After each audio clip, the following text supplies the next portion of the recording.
Hello, friends. Hello. Today we are talking about Rabies. rabies. Super scary. Very, very scary. People underestimate how scary rabies is because we've had it controlled for such a long time. Yeah. It's like zombie apocalypse scary. Yeah. How it manifests. And I what don't happens fully and agree with a lot of the recommendations and things Really? with rabies prophylaxis.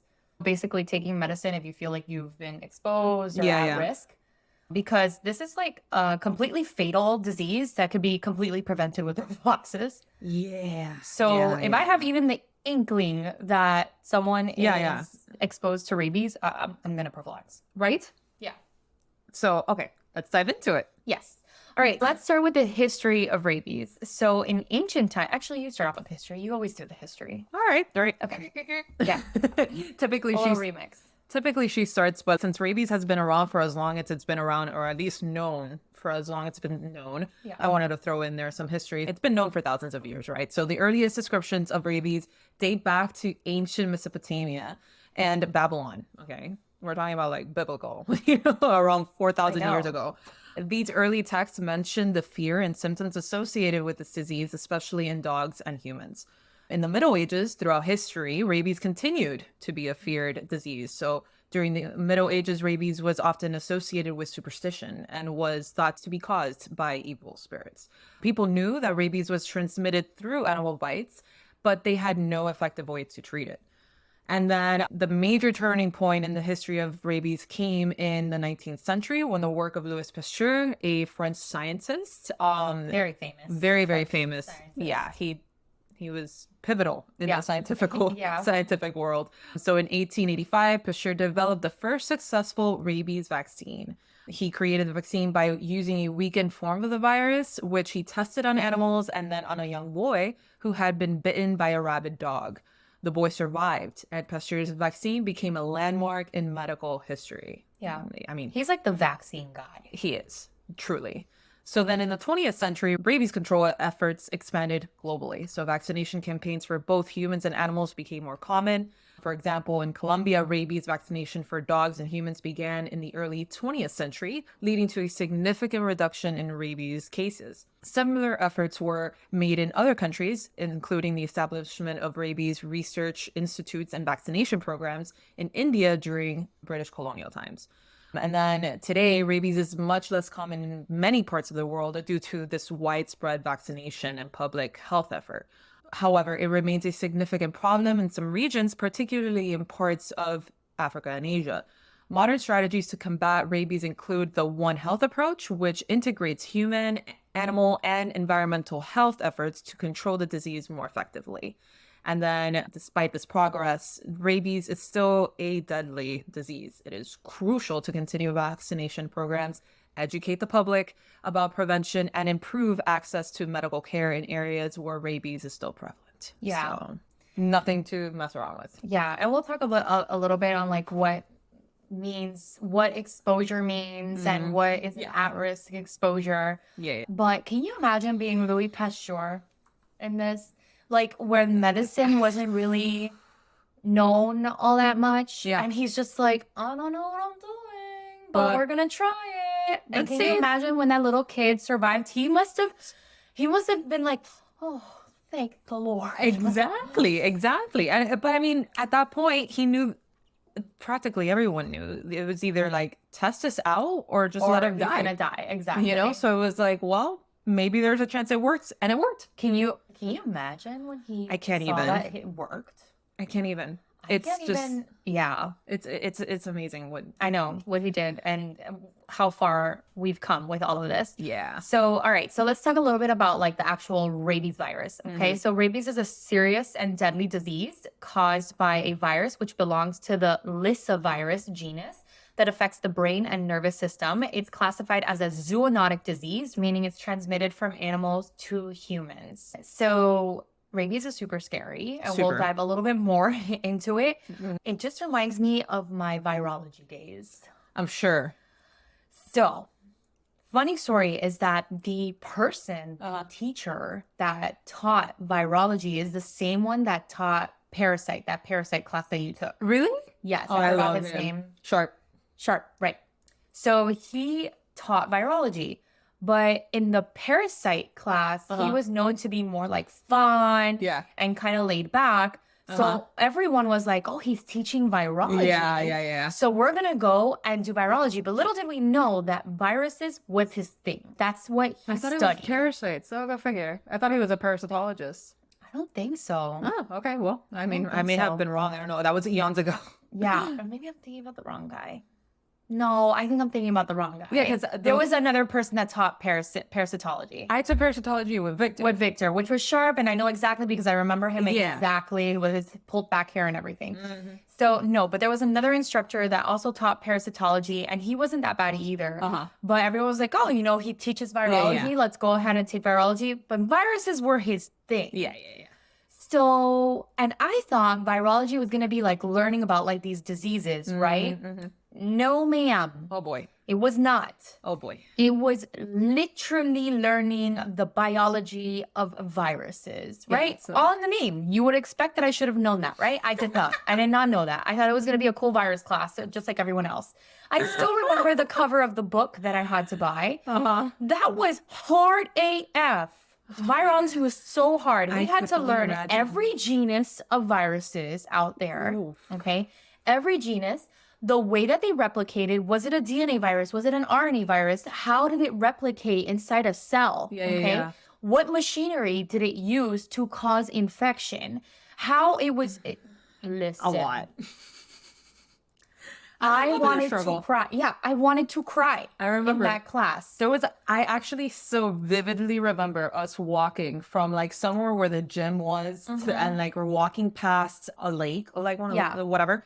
And you're there telling me how stressed you are for an upcoming like midterm or something about virology. You're like, I have all these lists to memorize and I don't even know. And you're like freaking out. And I'm like, so many viruses. Exactly. So many. Oh, man. But I will say, when I went to medical school, I knew my shit on viruses. You're like, I know my shit. I'm here. Right? So I'm happy in the sense that, like, retrospectively, that like, I learned a lot, right? And I got my money's worth in that class. Yeah, you did. But Jesus, the stress. Damn. And I was like, this is not what I thought it was going to be. And you kind of like realize there, you're like, infectious disease is not for me. So I thought like, and you know, when you start a class, you're allowed to pull out of a class without any, like in the beginning weeks. Yeah, without any consequences, right? You're allowed to drop a class. But the thing is that I thought that we were learning about, you know, the basis, right? The basis of viruses, and then it would eventually lead to all these diseases. No, girl, it was a full semester of viruses. It never ended. It never ended. Ever. Even after my final, I was like dreaming about viruses. Okay. Oh my God. Anyways, all right. I should have just gone to like epidemiology or something. I don't know. Worked for like the CDC or something. Oh, I thought that too until I took an epidemiology course and it was all math and stats. And I'm like, I'm out. Yeah. Goodbye. I'm out. Bye-bye. I like the whole distribution, how it moves, like what happens, like all that. But then when I saw all the math and stats and everything and the calculations and whatever, I was like, immediately no. Yeah, it's an immediate no for me. I'm out. Yeah, exactly. All right. So let's talk a little bit of the transmission of rabies, right? So we said it's zoonotic. So it starts off in an animal and then ends up infecting the human. So animal bites is the most common way that rabies is going to be transmitted. It's through bites of infected animals, right? So when an animal with rabies bites another animal or a person, that virus in its saliva enters the body through the wound, right?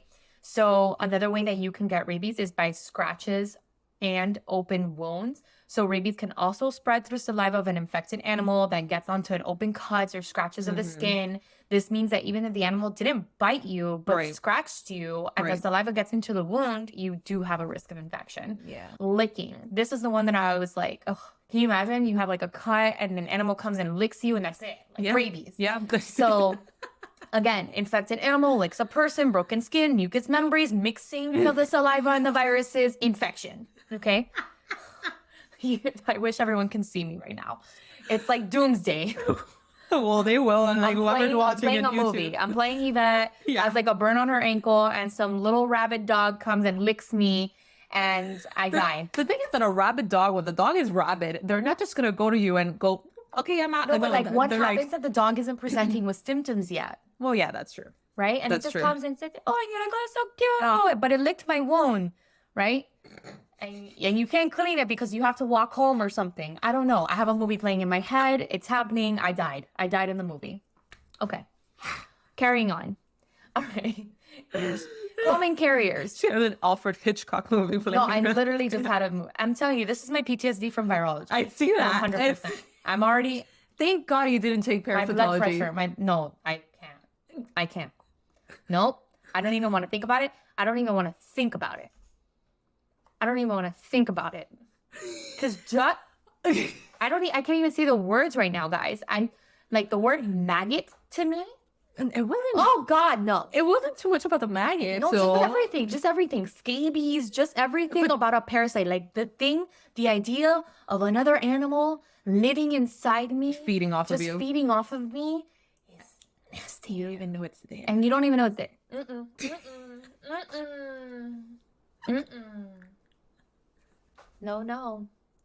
No, ma'am. Hard pass. Immediate no. Any way that I can express no. Man, your brother and I had like a great time in that class. You would have had a great time. No, I would have been throwing up the entire time. We or didn't- I would have never slept. I would have thought that I had like a parasite in me in every moment of I'll the tell day. you, I love sushi, and I did not eat sushi for like Stop, that don't ruin it for me. whole Don't ruin it for me, semester. because I'm gonna be thinking about parasites and sushi. That whole semester, I didn't eat sushi, that's a long time for me not to eat sushi. I literally have goosebumps right now. Okay. Anyways.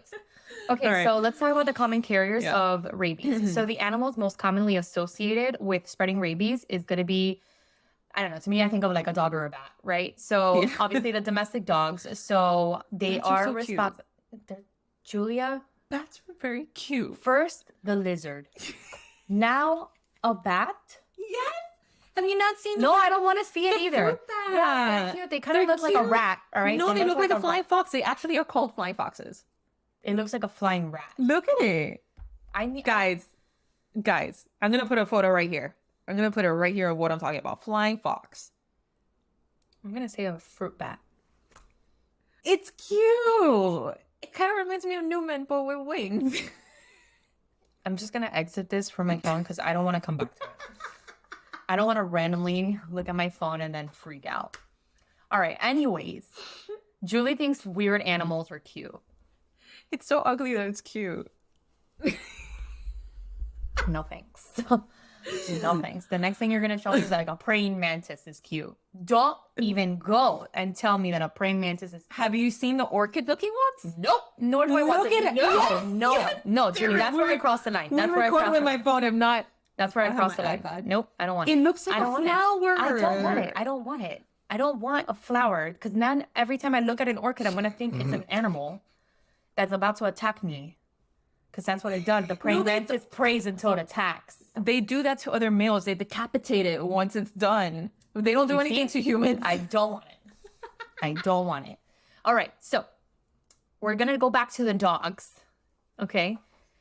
They are responsible for the majority of human rabies cases worldwide, okay? And then also wild animals. So bats, raccoons, foxes, skunks. You cannot say a raccoon is not cute. No, raccoons are cute. Okay, then. But I also think they're cute from afar because those little pieces of shit are crazy too. Why I want to pet raccoon? Why would you do that? It's gonna bite you. Ask him. It's gonna when it bites him, I'm gonna be there laughing. And I'm gonna go to the emergency room with him and I'm gonna be like, don't treat him. Don't treat him. It's his own fault. You deserve rabies. I'm just kidding. I'm totally kidding. I would be the first one freaking out. I'd be the first one freaking out. I'd be like, I told you. Yeah, exactly. I would be going to the back stock room of the emergency room searching for the rabies. Man, you don't even work here. I don't give a shit. You're a pediatrician. Doesn't look like I care. I took that virology class, okay? Just all the trauma into one concentrated moment. Oh my, okay. All right.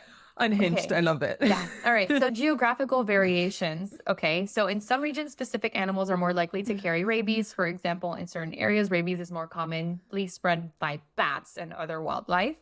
So then you have the human to human transmission. So this is also scary. Zombies. Yeah.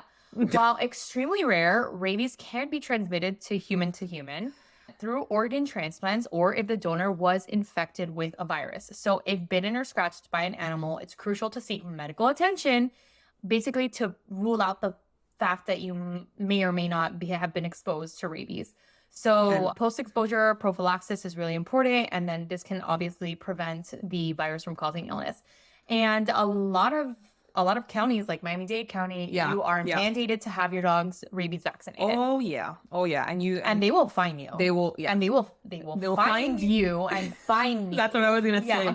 Both. Yeah. They really and will. With a D and with an E. Yeah. Find you and find And you have to you can't even get away with it like saying, oh, my dog or whatever died. Yeah. You can't. You have to provide proof that that animal passed because if not, again, fine and find. Yeah, exactly. And you know what? Good. Because this shit's scary. Yeah, it's scary. So I'm glad that they're that aggressive with it. Like they have to be. When an owner says, I'm not sure if they're up to date with their vaccine, I'm like, this is very simple, especially here in Miami-Dade. Did you get the ticket or did you not? Because right. they will send you a citation. They will find you. They will find you. So actually, my dog, my parents, just being the way that they are annoying, they wanted to tell Miami-Dade that Ginger had moved with me. Right? So then, but Ginger passed like, I was like, oh no. No, they never provided proof that she moved with me, right? Okay. So they kept on, the citations and the citations and citations. Ginger was under me. She was under my name. So guess who got sent to collections? What? Yes, my love. I got sent to collections by these people. Luckily, I was able to pay it off because I left, right? Like I left to medical school. Yeah, right? yeah. So when I come back and I see that I was sent to collections, right? I called immediately Miami-Dade and I'm like, what is this? Like, what is this fine? And then they're like, oh, for Ginger. And then I was like, Ginger's been dead for years. Yeah. And they're like, well, first of all, no one ever reported that. And two, no one ever provided proof that she left with you. And then obviously I'm not going to like out my parents and be like, no, she didn't leave with me. But no, girl, regardless, I had to pay it, right? I had to pay it. And thankfully they didn't like post it like onto like my credit. Thank God. Yeah. Yes, ma'am. Yeah. Miami-Dade County does not play. They don't play. They don't play with rabies. I don't know what happened, like who got traumatized with rabies, and the upper workings of it, but like they don't play. Yeah. So let's talk about the even scarier part of all of this, which are the symptoms. Horrible. It has an incubation period. What does that mean? So after being bitten or scratched by an infected animal, the rabies virus can take anywhere from a few days to several months to show symptoms. Okay. Yeah. So you could be like in a cruise somewhere else and living your life 6 months later and then, Anyway, so pretty bad. So then what are the early symptoms? They are often mild and they can be easily mistaken by the flu. Okay, so these include fever, headache, general weakness or discomfort, and then sometimes maybe even pain or tingling on the site of the bite. Now, advanced symptoms. As the virus spreads through the nervous system, more severe symptoms develop. These can be divided into two forms, furious rabies and paralytic rabies. Both sound and are horrific. Let's start with furious rabies. So agitation and anxiety. The person may become very agitated and anxious. There can be confusion, hallucinations, and bizarre is like, behavior. People mostly associate rabies with, like the people that are like, you're crazy. Yeah, you look like a rabid person, a rabid dog. This next symptom is the one that I get freaked out about the most. Too. I don't know every why. time I It's see so it, like weird. in TikTok and stuff like that, it freaks me out. Yeah. And it's like, how does it do that? I don't know. Right? This is why it freaks me out. Yeah. So hydrophobia. So it's a fear of water. And not just like fear. We're talking about crazy fear of water. Exactly. Like if just look it up anywhere, YouTube, TikTok, Instagram, you're going to find one of these videos. And it's literally a person's being presented, the person with the virus is being presented with just a cup of water or a glass of water, whatever, what have you. I don't know how it happens that they just see it. Yeah. And they start like convulsing, freaking out, trying to run away, trying to get away from the water. Yeah. Bizarre. It's bizarre and and then think about it. Us humans, we die without water. Yeah, I know. It's immediately, but not immediately, but it's a lot faster than like going without food or whatever. How long is it? I think it's like, You can't survive over 48 or 36 hours without water, something like that. No, yeah, 2 days probably. Yeah, exactly. So this is known as hydrophobia, and it's a classic symptom of when you get to this point. The person may have difficulty swallowing and show panic, and just when they're presented with liquids. And then hyperactivity. So the person may become hyperactive and excitable. Oh, well, yeah. So hyperactive and excitable. There was actually reported, I think it was on the news, that this lady had rabies and her symptoms was hypersexual, Holy like cow. stimulus. So she like, could have been like sporty and like yeah, that. yeah. So she was just like, she had an increased like sex drive, basically. And bodily fluids, yeah, she could spread it even easier. Anyway, okay. The next form, paralytic rabies. So you have muscle weakness with this. This form progresses more slowly and it's characterized by that muscle weakness. Then the person may experience paralysis starting from the site of the bite and spreading throughout the body. And then eventually the person may fall into a coma. And then the final stages, so regardless of the form, rabies ultimately leads to coma or death if it's not treated promptly after exposure. The disease is almost always fatal once symptoms appear. That's why it's so important that even if you think you have an inkling, like prophylactically treat. Rabies is a serious disease that needs to be diagnosed quickly and accurately. So let's talk about how it gets diagnosed. Yeah, so it's not easy, and it's a lot based on history. The initial assessment is when someone is bitten by an animal, the doctors first need to look at the type of animal and the circumstances of the bite. So this is that history that we're talking about. Like, well, what kind of animal? Like, let's just say, for example, if it's a dog, was it your dog? Was it a stranger dog? Was it a domestic dog? Was it a street dog? What were you actually doing? Was the dog, did the dog literally just come out of nowhere and attack you and bite you? Or did you go and provoke the attack? So was it provoked or was it unprovoked? Right. And then you would go into, well, who's the owner? Has the dog been vaccinated? All these things, right? So it's a huge history that we have to take, right? And then they obviously ask questions to understand if the animal was acting strangely, right? So like, was it rabid? Was it like foaming at the mouth? So, because that can be a sign of rabies. So observation of the animal, if the animal that bit that individual is available, then they will observe it for any signs of rabies. So for example, domestic animals like dogs and cats can be watched for 10 days to see if they develop any symptoms. But again, when these symptoms can last forever. Exactly. Yeah. So if they remain healthy, then rabies is unlikely. A lot of places actually do autopsies. Yeah. Unfortunately, they have to kill the animal, right? So to observe and do an autopsy to really see if there was rabies or not. I think that mostly happens when there's like an attack. Like an attack. Yeah. So they need to do laboratory tests to confirm rabies. Laboratory tests, if they're needed, right? These tests are usually done on samples from the animal's brain after it has died. And here are the main tests that are used. So you have the DFAT, so that stands for direct fluorescent antibody test. This is the most common test that scientists look at the brain tissue under a microscope and see if it glows when it indicates the presence of rabies virus, right? So they basically just attach a little antibody with a marker, and then they'll see if it lights up or not. You can also do the RT-PCR, which stands for reverse transcription polymerase chain reaction. RT-PCR. Okay. So this test looks for the genetic material of the rabies virus, right? And it is very accurate and can confirm the presence of the virus, even if the DFAT, that previous one that I talked about, is negative. Then you can do postmortem testing, which is kind of what we had just mentioned. So unfortunately, rabies can only be definitively diagnosed after the animal has died, right? So this means that if a person is bitten, they need to start treatment right away without waiting for test results. Absolutely. So another is the human diagnosis. So for humans, if rabies is suspected, doctors may take some samples of saliva, blood, spinal fluid, and skin tests to test for the virus. These tests aren't always reliable. Treatment is often started based on the likelihood of exposure, right? I think it's the safest route.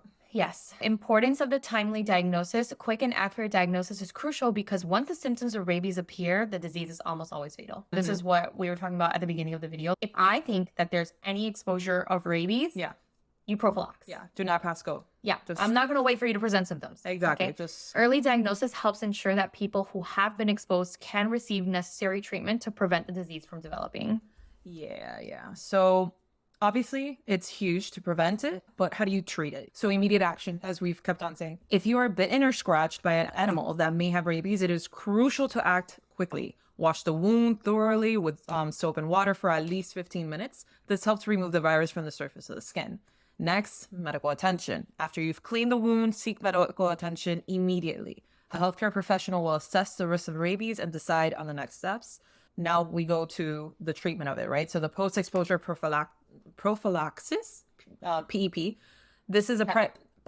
So this is the primary treatment for rabies after exposure. It involves a series of rabies vaccinations that are given over a few weeks. PEP is very effective at preventing the disease if started soon after exposure. That's the key. Then there's a vaccination schedule, and that usually includes doses given on the day of exposure and then additional doses on specific days following the first dose. Yeah. It's important to complete the entire series for full protection. Next is rabies immunoglobulin.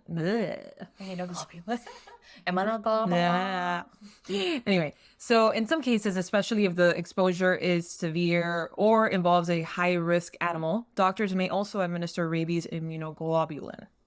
I'm having a hard time saying that word. This provides immediate antibodies to fight the virus until the vaccine starts working. And then, of course, prevention is key. So the best way to prevent rabies is through vaccination. Pets should regularly be vaccinated against rabies, and people who are at high risk, such as veterinarians or travelers to areas where rabies is common, may receive these PEP vaccinations. And don't be like my parents and lie about your dog. Please. And then lastly, awareness and education. Understanding the importance of timely treatment and following the vaccination schedule is crucial. Delays or failure to complete the vaccine series can result in the disease developing, which is almost always fatal once symptoms appear. Okay, so stick to it, guys. Yes. All right, let's talk a little bit about like the impact on public health and the prevalence of rabies. Like now that we scared the shit out of you, let's talk about how common it really is, because that's what you probably want to know. Like, what are my chances of getting rabies? Exactly. All right. So global impact. Rabies is found on every continent, right? Except for Antarctica. Well, yeah, I mean, not penguins. Who's the asshole that's going to bring it over there? There's going to be an asshole. You know that there is going to be one eventually. Who's the jerk? All right. So it causes around 59,000 human deaths each year, with the vast majority occurring in developing countries, particularly Asia and Africa. So some regions are obviously more affected than others. For instance, India experiences a higher number of rabies cases, accounting for a significant portion of the global rabies deaths. Similarly, countries like Cambodia and parts of Africa also face significant challenges in controlling the rabies virus. Rabies is primarily spread through, again, bites, right, of infected animals, dogs, bats, but dogs are the most common carriers, responsible for 99% of human rabies cases. See, the bats are okay. They're not okay. And I'm not going to take my chances, like I already explained. So challenges in control. Controlling rabies is really difficult due to the several factors, including wide range of animals, the presence of stray dogs, limited resources for vaccination, public health education in many affected regions, the incubation period, you don't know. Yeah. So it's really hard and challenging to control that. Now, there are efforts to reduce rabies, so many countries working to eliminate rabies through vaccination programs for both animals and humans. For example, China aims to eliminate human rabies by 2030 through comprehensive vaccination and public health strategies. Amazing. Let's see. I wonder where they are with that. The thing is that China does things very differently. Yeah. Yeah. Yeah. But, whatever. Like, not talking politics here. No, negative. Yeah. Never here. So importance of awareness is obviously you need to aim for education. The more education, the more awareness. So public awareness and education are crucial to preventing rabies. Understanding the risks and knowing what to do when bitten by an animal can help reduce the incidence of this deadly disease. Yeah. So when you talk about rabies, there's a lot that goes into it. Yeah. But there's cases where even just like in a medical, like a vignette, right? So a vignette is basically just a patient presentation and what you would do about it. So if you have someone that's like, I don't know, they go on vacation, a family goes on vacation and they are sleeping and then they wake up to 2 flying bats, right? You are actually your nightmare. Yeah, well, that's my nightmare, right? I will die, right? Regardless, I'll die. But if you go and just ask what the guidelines are, they will tell you that you don't need it, right? Because you weren't bit by one. But truly, if you ask a lot of providers out there, they're going to prophylax you because we're trying to not have a fatal disease, 100% fatal disease. Yeah. Okay. Yeah. Off you, basically, just because you did not vaccinate, right? Something so easy, right? Right. And also, like, the bats, their teeth are so tiny and sharp that a lot of people think that if a bat, let's say, I don't know, like hits their hand or something because it just flew into me, a lot of the times there's a bite. Yeah. And you didn't even know about it because of how sharp their little teeth are. Well, especially vampire bats are, I mean, they're meant for that. They're meant to get on animals and then... Yeah, and just like gnaw on them without them even feeling it. Yeah. Oh my goodness. Ew. Julie, I don't want it. No, I don't want that. So anyways, at the end of the day, if you feel like you've been exposed to rabies, go to your nearest hospital. Please. Hospitals usually are the ones that carry that. You can call animal control. They'll help you guide you too. I don't know. I would call everyone that. I would call the hospital, animal control, poison control. Everyone needs to be aware about Yvette's potential prophylaxis requirements. So, yeah, but definitely animal control is super important, especially if it was a stray dog or something like that. Because obviously, if it's by an owner, then But again, sometimes these people say, "No, you're not at risk." Who? Like animal control and no. Yeah, I'm only saying that, like, if you find an animal that bit you and that animal is just loose, then definitely call animal control, but they got to pick that animal up, because they need to pick them up, test it, do all the things, and they just can't be roaming around. And that's why, like, developing countries, you see dogs roaming around everywhere, and that's why you have more of these cases because they're just everywhere. So it's it's all part of it, but anyways. This was rabies. Yeah. We hope you guys enjoyed rabies. Yeah. I know it was a little random one, but it was pretty fascinating. I mean, rabies is crazy. Yeah. It's a crazy virus that people underestimate because we have it so well controlled here. But I'm telling you guys, just look up on social media. Oh, like no, I don't somebody with rabies, like with the actual symptoms of it, late stage, that, they're unfortunately going to pass. But do it. That's like scary to me. It's very scary. No. Nope. It's very scary. Thank you. Anyway. Okay. Thank you guys. Check out our Patreon for more full episodes. There's a bunch already there. It's a full catalog of more episodes. We're a little more loose there because we're behind the paywall. And you're also helping to support the show. So that's patreon.com/Funny Medicine Podcast. Check us out on all forms of social media. We are everywhere. We also would love to hear you guys if you don't have social media or whatever. funnymedicine305@gmail.com. Yes. Email us through there. And we love you guys. See you on the next one. Yes. Bye. Bye.